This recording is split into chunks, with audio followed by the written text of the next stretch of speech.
What's happening, YouTube? So this is the battle of the voice of play-by-play football. Mike Patrick, Don Criqui. Talk about two cats who had distinctive tones and flares, but yet the presentation definitely brought you in because this is back when voices really, really were. Uh, when you're watching a football game, did you hear so and so talk? Did you listen to their cadence? Did you listen to their pitch? This is a good one. Now, Mike Patrick was the original play-by-play on ESPN Sunday Night Football, and I did like his voice. I thought that he was really had a pleasant tone, um, had a really good opening cadence to it.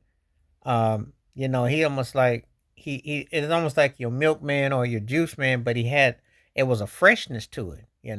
And that's the thing I always again I preface this again and again.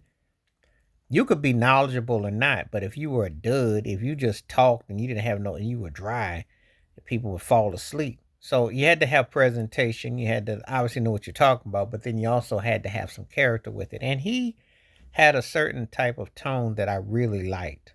I really liked the way Mike Patrick would talk and how he would, you acknowledge the game and the coaches and he had one of those voices that was tailor made for what they were presenting.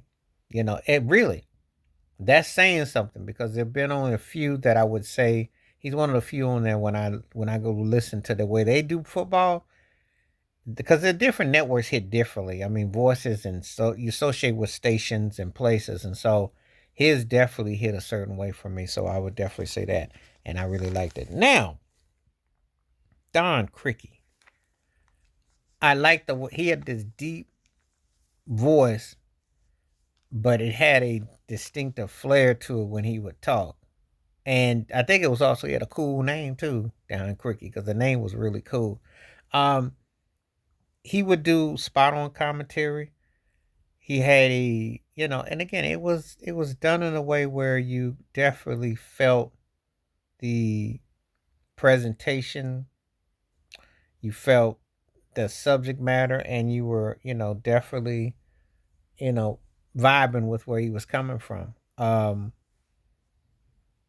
That's all you can ever ask for. If you listen to these announcers and these people, you're hoping that they, how they present certain things to you, um, that they, when they're talking about certain matters, that it resonates, that, you know, that's all you can ever ask for. You're looking to see like if the way the vocals present themselves. It's like listening to a singer or something. It really is. And a lot of times people think that sports commentators like they just don't really have it. I will be honest with you. I think that I probably listen more for voice watching football than any other sport. Basketball is and it's more about the slang that they have, like the emotion. Football it was tone. It was like how they kind of bonded with it. And baseball was actually how they played and called. So, But these were two of the best to do it though. They were two of the best to do it.